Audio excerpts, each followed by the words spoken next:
વિદ્યાર્થી મિત્રો, લાસ્ટ લેક્ચરની અંદર આપણે પારિમાણિક વિશ્લેષણના બીજા ઉપયોગની ચર્ચા કરી હતી કે કોઈપણ ભૌતિક રાશિના સમીકરણની યથાર્થતા કઈ રીતે ચકાસી શકાય. તો એના માટે જો તમને યાદ હોય તો સમીકરણની બંને તરફના દરેક પદાવલીના પારિમાણિક સૂત્રો કેવા હોવા જોઈએ? સમાન. સમીકરણની બંને તરફના દરેક પદાવલીના પારિમાણિક સૂત્રો કેવા હોવા જોઈએ? સમાન હોવા જોઈએ. તો જ એ સમીકરણ પારિમાણિક દ્રષ્ટિએ યથાર્થતા ધરાવે છે. જો તમે લેક્ચર જોયું ના હોય તો એને એક વખત જોઈ લો અને એના પછી આ દાખલા તરફ આપણે આગળ વધીશું. ઓકે, આપણે એ ઉપયોગ પરથી કેટલાક દાખલાઓની ચર્ચા કરવાના છીએ. જરા જોજો. ઉદાહરણ 2.16. નીચે આપેલા સૂત્રો પૈકી કયા સૂત્રો પારિમાણિક દ્રષ્ટિએ ગતિ ઊર્જા k માટે સાચા ઠેરવશો? અહીં આપણને કેટલાક સૂત્રો આપ્યા છે. એમાંથી કયું સૂત્ર અથવા તો કયા સૂત્રો એ ગતિ ઊર્જા k માટે સાચા હશે એ આપણે દર્શાવવાનું છે. તમે રકમ વાંચો, એની અંદર ક્વેશ્ચન કંઈક આવું જ કરેલું છે. આપણને કેટલાક સૂત્રો આપેલા છે. 1 2 3 4 અને 5 સૂત્રો છે. આની અંદર કયું સૂત્ર ગતિ ઊર્જા માટે સાચું છે એ આપણે કહેવાનું છે. તો એના માટે આપણે સિમ્પલ આઈડિયા અપનાવીશું. આપણે દરેક સમીકરણની યથાર્થતા ચકાસીશું. જો સમીકરણ પારિમાણિક દ્રષ્ટિએ યથાર્થતા ધરાવતું હોય તો એ સમીકરણ સાચું છે, નહીં તો ખોટું છે. બરોબર છે? Okay, perfect. ચલો જરા ચેક કરીએ. બહુ સિમ્પલ ક્વેશ્ચન છે, સરળતાથી સોલ્વ થઈ જશે. ચલો પહેલો ક્વેશ્ચન, પહેલું સમીકરણ આપણે ચેક કરીએ. k m² * શું છે? bq. શું કરીશું? તો પહેલા ડાબી બાજુ, તો ડાબી બાજુ એટલું શું છે? k. ભાઈ આ k જે છે ને કાઇનેટિક એનર્જી છે. k જે છે શું છે? કાઇનેટિક એનર્જી, મતલબ કે ગતિ ઊર્જા. હવે ગતિ ઊર્જાનું પારિમાણિક સૂત્ર શું થાય? ડાબી બાજુનું લખવું પડશે ને, બંને તરફના દરેક પદોના પારિમાણિક સૂત્રો. ગતિ ઊર્જા k, કાઇનેટિક એનર્જી, તો પારિમાણિક સૂત્ર શું થાય? સાહેબ કે યાદ આવતું નથી. યાદ કરો, મેં તમને એવું સમજાવ્યું હતું કે ઊર્જા ગમે તે પ્રકારની હોય, ઊર્જા ગમે તે પ્રકારની હોય, ગતિ ઊર્જા, સ્થિતિ ઊર્જા, ન્યુક્લિયર ઊર્જા, બંધન ઊર્જા, ગમે તે પ્રકારની ઊર્જા હોય તો પણ પારિમાણિક સૂત્ર કાર્યનું જ આવશે. કાર્યનું પારિમાણિક સૂત્ર એ જ ઊર્જાનું પારિમાણિક સૂત્ર છે. યાદ કરો, વર્ક કાર્ય, કાર્ય બરાબર શું? બળ ગુણ્યા સ્થાનાંતર. બરોબર છે? બળનું પારિમાણિક સૂત્ર શું થાય? m1 l1 t - 2. યાદ હોવું જોઈએ. હવે મોઢે સ્થાનાંતર માટે શું થાય? l1. તો પારિમાણિક સૂત્ર શું બની જાય? m1 l2 t - 2. ઊર્જાનું પણ પારિમાણિક સૂત્ર કોનું આવશે? કાર્યનું જ આવશે. તો આપણે લખી કાઢીએ કે ઊર્જાનું પારિમાણિક સૂત્ર શું થાય? m1 l2 t - 2. થઈ ગયું સમીકરણ નંબર 1. ડાબી બાજુ થઈ ગઈ. ચલો ડાબી બાજુ બીજું કોઈ પદ છે નહીં. હવે જમણી બાજુ ચેક કરીએ. જમણી બાજુના દરેક પદો. ચલો પહેલું m² bq. તો લખીએ આપણે કે m² કૌંસ કરીને સ્ક્વેર કરતા હતા ને, ઇન્ટુ શું છે? bq. એક જ પદ છે, ધ્યાન રાખજો. વચ્ચે પ્લસની નિશાની હોય એના પછી કોઈ પદ હોય, આ રીતનું હોય તો આ બંને અલગ પદો કહેવાય. 1/2 mv² અને m આ બંને અલગ કહેવાય. પરંતુ આ તો એક જ પદ કહેવાય. પાછા એમ ના વિચારતા સાહેબ આ અલગ એવું નહીં. બરોબર છે? ઓકે, ચલો પારિમાણિક સૂત્ર એડ કરીએ. દર માટે શું થાય? m1 અને એનો શું આવશે? સ્ક્વેર. ઓકે, વેગ માટે શું થાય? સાહેબ l1 t - 1 અને એના ઉપર શું આવશે? ક્યુબ. બરોબર ને? હવે ચલો સાદું. તો અહીંયા શું થઈ જાય? m² શું થયું? 1 ગુણ્યા 2 શું થયું? m² ઇન્ટુ અહીંયા શું થશે? l³ t - cube. 1 ગુણ્યા 3 કેટલા થાય? 3. અને t ની -1 ગુણ્યા 3 કેટલા થાય? -3. તો આ થયું સમીકરણ નંબર 2. હવે આપણે ચેક કર્યું કે સાહેબ ડાબી બાજુનું પારિમાણિક સૂત્ર આવ્યું m1 l2 t - 2. જમણી બાજુનું જે પદ છે એનું પારિમાણિક સૂત્ર કંઈક આવું આવ્યું. મતલબ કે ડાબા બરાબર નોટ ઇક્વલ ટુ જબા, એટલે કે અહીંયા ડાબા બરાબર ઇઝ નોટ ઇક્વલ ટુ જબા. આના ઉપરથી આપણે લખી શકીએ કે સમીકરણ પારિમાણિક દ્રષ્ટિએ યથાર્થતા ધરાવતું નથી. ક્લિયર? બરોબર છે. તો પહેલું સમીકરણ આપણે ચેક કરી દીધું કે આ જે સમીકરણ છે એ સાચું નથી, ખોટું છે. આ સમીકરણ કેવું છે? ખોટું છે, કારણ કે પારિમાણિક દ્રષ્ટિએ યથાર્થતા ધરાવતું નથી. ક્લિયર થાય છે આ વસ્તુ? પરફેક્ટ. ઓકે, ચલો આને નોટ કરો. એના પછી આપણે બીજું સમીકરણ ચેક કરીએ. પહેલું તો ફેલ થઈ ગયું. પહેલું સમીકરણ ગતિ ઊર્જા માટે સાચું કહી શકાય નહીં, કારણ કે યથાર્થતા ધરાવતું નથી.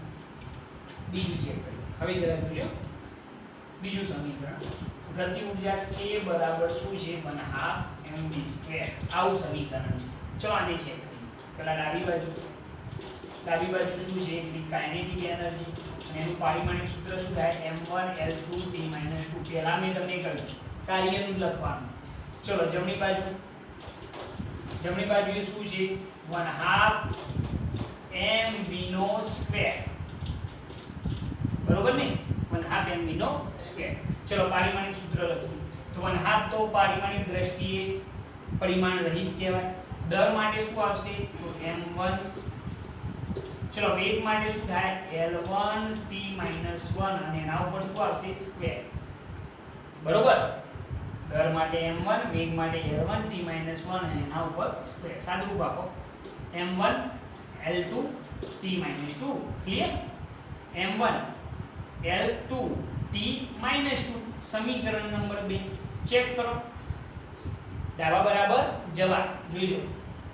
બરોબર છે? તો અહીંયા આપણે એમ લખીશું કે ડાબા બરાબર જવાબ હોવાથી સમીકરણ પારિમાણિક દ્રષ્ટિએ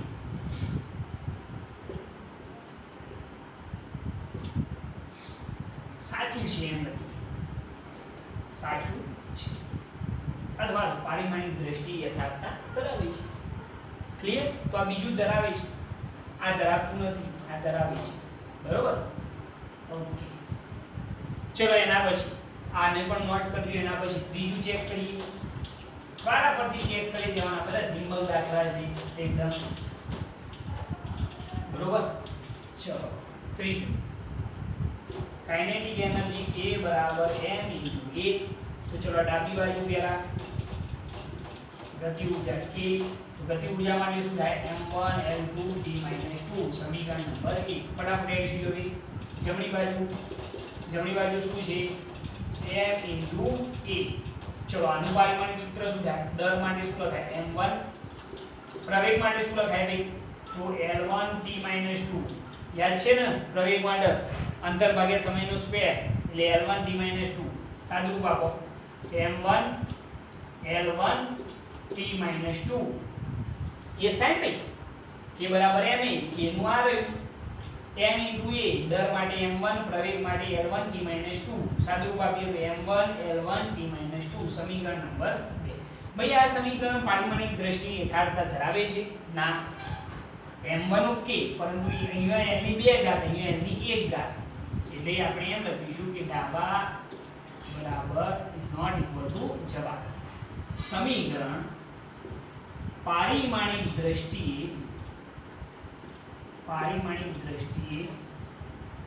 સાચું નથી. ક્લિયર? ત્રીજું પણ ચેક થઈ ગયું, એટલે આ પણ સાચું નથી. બરોબર? m1 L1 T - 2 થઈ ગયું. ઓકે, ચલો એના પછી ચોથું ચેક કરીએ.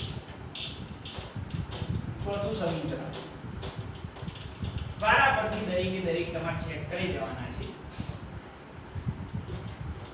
k બરાબર 3/16 mv નો શું આવશે? સ્ક્વેર. પહેલા ડાબી બાજુ ગતિ ઊર્જા k શું થઈ જાય? m1 L2T - 2. સમીકરણ નંબર 1.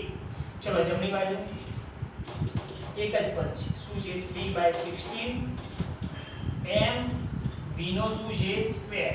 આ રીતે લખજો. 3/16 mv નો સ્ક્વેર. ચલો 3/16 નું કોઈ પરિમાણ હોય? ના હોય. દળનું શું થાય? તો સાહેબ m1 વેગનું શું થાય L1 t - 1 અને એનો શું છે સ્ક્વેર બરોબર સાચું બાપો કે m1 અહીંયા શું થાય L2 t - 2 m1 L2 t - 2 સમીકરણ નંબર 2 ચેક કરો સમીકરણ પારિમાણિક દ્રષ્ટિએ યથાર્થતા ધરાવે સાહેબ બિલકુલ ધરાવે ડાબા બરાબર જવાબ તો અહીંયા આપણે એમ લખીશું કે ડાબા બરાબર જવાબ હોવાથી સમીકરણ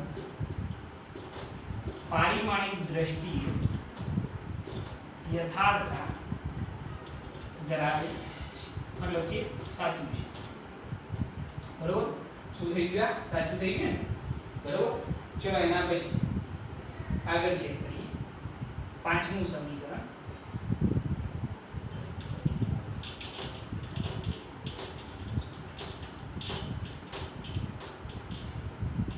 ઓકે પાંચમું સમીકરણ એવું છે ગતિ ઊર્જા k બરાબર 1/2 mv² 1/2 mv² plus m into શું છે e બરોબર ચેક કરીએ કે આ પારિમાણિક દ્રષ્ટિએ યથાર્થતા ધરાવે છે નથી ધરાવતું તો ચલો ડાબી બાજુનું તો ખબર જ છે આપણને શું આવશે m1 L2 t - 2 સમીકરણ નંબર 1 થઈ ગયું બરોબર ચલો જમણી બાજુ બે પદો જો પહેલું બીજું તો બંને પદોના પારિમાણિક સૂત્રો લખવા પડશે પહેલું 1/2 m v નો શું છે સ્ક્વેર બરોબર ચલો લખીએ 1/2 તો પરિમાણ લઈ દર માટે શું આવશે m1 વેગ માટે શું થાય L1 t - 1 અને એનું શું આવશે સ્ક્વેર બરોબર સાદુરૂપ આપીએ m1 L2 t - 2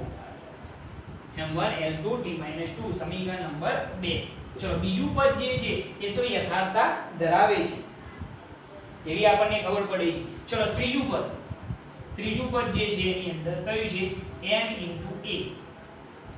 a ચલો આનું શું થાય દર માટે શું આવે m1 દર માટે શું થયું m1 પ્રવેગ માટે શું થાય L1 t - 2 લખીએ અહીંયા તો m1 L1 t - 2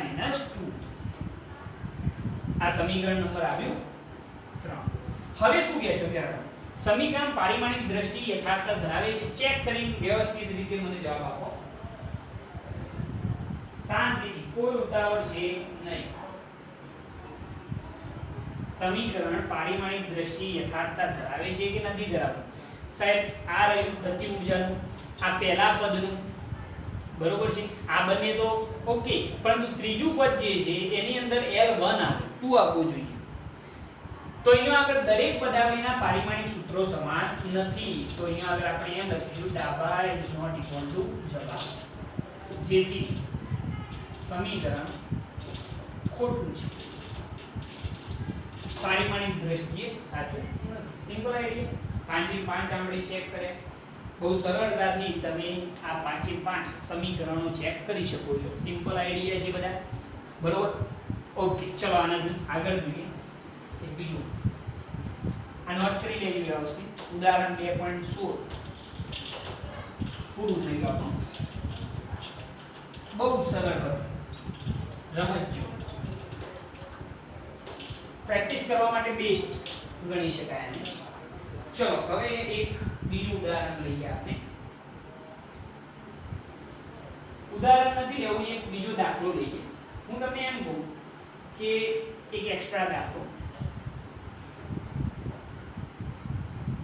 બરોબર એક સૂત્ર છે S બરાબર v0t પ્લસ S બરાબર v0t plus 1/2 at no square આવું સમીકરણ છે બરોબર S બરાબર શું છે v0t પ્લસ 1/2 at નો શું છે સ્ક્વેર આ સમીકરણની યથાર્થતા ચકાસવાનું આપણને કહ્યું છે સમીકરણની યથાર્થતા ચકાસો ચલો હવે આ જોઈએ એટલે તો એવું લાગે S જે છે સ્થાનાંતર છે S જે છે એ શું દર્શાવે સ્થાનાંતર v0 પ્રારંભિક વેગ t સમય છે એ પ્રવેગ છે t પાછો સમય છે જોઈએ એટલે એવું લાગે કે સાહેબ આ તો તમે હાલ જે જ્યારે થિયરી સમજ્યા હતા ગઈકાલે એ વખતે આવું જ એક સૂત્ર હતું, તો એ સમીકરણ પારિમાણિક દ્રષ્ટિએ યથાર્થતા ધરાવતું હતું, તો શું આ ધરાવશે? ચેક કરવું પડે, એમને ખબર પડે નહીં. તો એના માટે ચલો આપણે ચેક કરીએ. પહેલા ડાબી બાજુ માત્ર શું છે? સ્થાનાંતર, જેને આપણે s વડે દર્શાવેલું છે. તો સ્થાનાંતર માટે પારિમાણિક સૂત્ર શું થાય? L1. સમીકરણ 1 થઈ ગયું. સ્થાનાંતર માટે શું લખાય? L1. અંતરનું જ પરિમાણ છે. ચલો જમણી બાજુએ બે પદો છે. પહેલું પદ v0 શું છે? t. બરોબર? તો v0 મતલબ કે વેગનું શું થાય? L1 t - 1. બરોબર? વેગનું શું થાય? L1 t - 1. સમયનું શું થાય? t1. સાદુરૂપ આપીએ તો શું થાય? L1. આ તો બંને કેન્સલ થઈ જાય, માઈનસ પ્લસ કેન્સલ, તો આ થયું સમીકરણ નંબર 2. ચલો બીજું પદ પણ ચેક થઈ ગયું. જમણી બાજુનું એક ત્રીજું પદ છે. શું છે જરા ચેક કરજો. 1/2 at નો હોલ સ્ક્વેર છે. at નો શું છે? હોલ સ્ક્વેર, મતલબ કે a નો પણ સ્ક્વેર કહેવાય અને t નો પણ સ્ક્વેર કહેવાય. બરોબર છે? આ જરા ધ્યાન રાખજો. હવે તમે એપ્લાય કરો પારિમાણિક સૂત્ર. તો 1/2 પરિમાણ રહિત પ્રવેગ માટે શું લખાય? L1 t - 2 અને એના ઉપર શું આવશે? સ્ક્વેર. એક્સેલરેશન પ્રવેગ માટેનું પારિમાણિક સૂત્ર L1 t - 2 અને એના ઉપર શું થયું? સ્ક્વેર. સમય માટે શું થાય? t1 અને એના ઉપર શું આવશે? સ્ક્વેર. સાદુરૂપ આપો. શું થાય? L ની કેટલી ઘાત? 2 ઘાત 1 * 2 t ની t ની કેટલી ઘાત થઈ જાય? 2 દુ 4. 2 દુ કેટલી? -4. અને t ની અહીંયા કેટલી આવશે? 2 ઘાત. સાદુરૂપ આપતો જવાબ શું થાય? તો અહીંયા આગળ તમે જોશો કે જવાબ તમને મળશે L2 t ની કેટલી ઘાત આવશે? -2. કારણ કે -4 2 કેટલા થશે? -2. સમીકરણ નંબર આવ્યું 3. તો શું કર્યું આપણે? આ જે સમીકરણ હતું એની ડાબી બાજુ સ્થાનાંતર હતું, તો એનું પારિમાણિક સૂત્ર આ રહ્યું. જમણી બાજુએ બે પદો હતા, તો બીજા પદનું આપણે ચેક કર્યું તો એનું પણ L1 જ આવ્યું. પરંતુ ત્રીજા પદનું જ્યારે ચેક કરવા ગયા તો એ વખતે અહીંયા આ પદ અચળ પ્રવેગ માટે L1 t - 2 ને એના ઉપર સ્ક્વેર અને અહીંયા t નો પણ સ્ક્વેર, એટલે સમયને માટે શું લખાય? t1 અને એના ઉપર સ્ક્વેર. તો અહીંયા શું થાય? L ની 2 ઘાત, t ની -4 અને t નો સ્ક્વેર, તો L2 t - 2. તો અહીંયા આગળ દરેક પદાવલીના પારિમાણિક સૂત્રો સમાન છે ખરા? ના સાહેબ. આ ઓકે, આ પણ ઓકે, પણ આ નોટ ઓકે. તો આપણે એમ લખી શકીએ કે સમીકરણ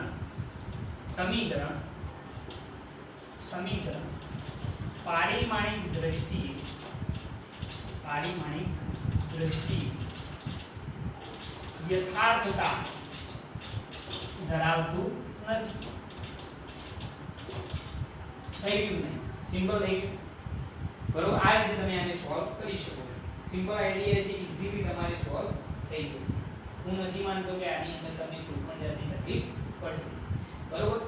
ચલો એના પછી ઘણી વખત આ ટાઈપના પણ એક ક્વેશ્ચન પૂછાતા હોય છે. એને પણ આપણે એક ક્વેશ્ચન એવું જોઈએ.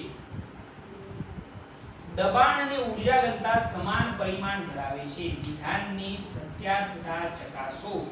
ઓકે, આ ક્વેશ્ચન આપણે જોઈએ. બહુ સરસ ક્વેશ્ચન છે, કાઢી નાખીએ. આ બધા એક્સ્ટ્રા ક્વેશ્ચન છે. ઓકે, અહીંયા આગળ એક વખત આવો ક્વેશ્ચન પૂછાયો હતો કે દબાણ અને શું કહેલું છે? ઊર્જા ઘનતા. ક્વેશ્ચન દબાણ અને ઊર્જા ઘનતા સમાન પરિમાણ ધરાવે છે. સમાન પરિમાણ ધરાવે છે. આવું એક વિધાન છે કે દબાણ અને ઊર્જા ઘનતા સમાન પરિમાણ ધરાવે છે. આ વિધાનને સત્યાર્થતા અથવા તો યથાર્થતા ચકાસો. શબ્દોમાં છે, કોઈ સમીકરણ છે નહીં. તો સાહેબ આવો ક્વેશ્ચન પૂછાય તો શું કરવું? કઈ નહીં, ઇઝીલી સોલ્વ થઈ શકે. તમે આને જો સમજ્યા હોય તો આની અંદર સહેજ પણ તમને તકલીફ પડશે નહીં. દબાણ અને બીજી બે ભૌતિક રાશિઓ છે. એક દબાણ છે, બીજી શું છે? ઊર્જા ઘનતા. આપણે બંનેના છે, બરોબર છે. પહેલા તમે એ સમજો કે ઊર્જા ઘનતા કોને કહેવાય. હું તમને સિમ્પલ એક વ્યાખ્યા કહી દઉં જેથી તમારે સિમ્પલ થઈ જશે કે એકમ કદ દીઠ ઊર્જાને શું ભાઈ? એકમ કદ દીઠ ઊર્જાને શું કહેવાય? ઊર્જા ઘનતા. તો આપણે કેવું હોય તો ઊર્જા ઘનતા જેને આપણે જનરલી રો વડે દર્શાવીએ છીએ, પરંતુ અહીંયા હું વર્ડમાં દર્શાવું છું. ઊર્જા ઘનતા શું કહેલું છે? એકમ કદ દીઠ ઊર્જા. તો ઊર્જા ભાગ્યા શું થઈ જાય? કદ. બરોબર કે નહીં? કેવા કદ દીઠ? તો એકમ કદ દીઠ ઊર્જાને શું કહેવાય છે? ઊર્જા ઘનતા. ક્લિયર? હવે જરા જોઈએ કે ઊર્જા ઘનતાનું પારિમાણિક સૂત્ર શું થાય. ચલો ઊર્જા માટેનું શું થાય? m1 l2 t - 2 ક્યાંથી લાવ્યા? જે કાર્યનું હોય એના એ જ કોઈ પણ પ્રકારની ઊર્જા હોય m1 l2 t - 2. કદ માટે શું થાય? l3 એટલે ભૂલી તો નહીં ગયા lbh. બરોબર છે. પારિમાણિક સૂત્ર શું બની જાય? ઊર્જા ઘનતા શું બની જાય? જુઓ m1 l ની કેટલી ઘાત થાય? આ 2 ઘાત, આ 3 ઘાત. અંશમાં આવે તો માઈનસ l ની -1 ઘાત થઈ જશે. બરોબર ને? 2 તો હતી જ, -3 એટલે કેટલા આવે? -1 t - 2. બરોબર. સમીકરણ નંબર 1 આપી દો. આ થઈ ગઈ વાત કોની? ઊર્જા ઘનતા. વ્યાખ્યા યાદ રાખજો. કેવા કદ દીઠ? એકમ કદ દીઠ ઊર્જાને શું કહેવાય? ઊર્જા ઘનતા. આ સૂત્ર યાદ રાખજો. ભવિષ્યની અંદર આપણે આને જોવાના છીએ, પરંતુ હાલ પૂરતું આ સૂત્ર મગજમાં બેસાડો. ઓકે. એના પછી વાત આવે દબાણ. ભાઈ દબાણ તો જાણો જ છો તમે, બરોબર છે. એકમ ક્ષેત્રફળ દીઠ લાગતું બળ. એટલે ભાઈ જાણો છો બીજા દબાણ P બરાબર F upon A. આ નહીં જાણતા? દબાણ P pressure is equal to force upon area. બરોબર? ઓકે. ચલો આનું શું થાય? દબાણ માટેનું. બળ માટે શું થાય? m1 l1 t - 2. બરોબર ને ભાઈ? બળનું પારિમાણિક સૂત્ર m1 l1 t - 2 અપન ક્ષેત્રફળનું શું થાય? l2. સાદુરૂપ આપો m1 l ની 2 ઘાત અંશમાં જાય તો -1 ઘાત તો હતી એટલે l ની કેટલી ઘાત થઈ ગઈ? -1 t - 2. સમીકરણ નંબર 2 ચેક કરો. સમીકરણ 1 અને 2 સમાન આવે. m1 l - 1 t - 2. તો આ ક્વેશ્ચન શું પૂછતો હતો આપણને કે દબાણ અને ઊર્જા ઘનતા સમાન પરિમાણ ધરાવે છે. આ વિધાનની સત્યાર્થતા ચકાસો. તો આપણે એમ લખીએ કે અહીંયા સમીકરણ 1 અને 2 પરથી સમીકરણ વિધાન કેવું છે? સાચું છે. આ વિધાન જે છે કે દબાણ અને ઊર્જા ઘનતાના પરિમાણ કેવા હોય? સમાન હોય. એ વિધાન સાચું છે. ઈઝીલી તમે પ્રૂવ કરી શકો છો.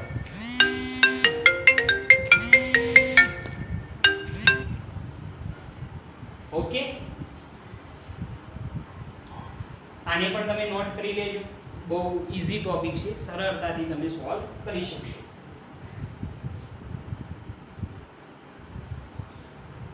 નોટ કર્યો? ઓકે. આવા બીજા પણ ઘણા બધા ક્વેશ્ચન તમે જોઈ શકો છો. બધા ક્વેશ્ચન આ રીતના સરળ હોય છે.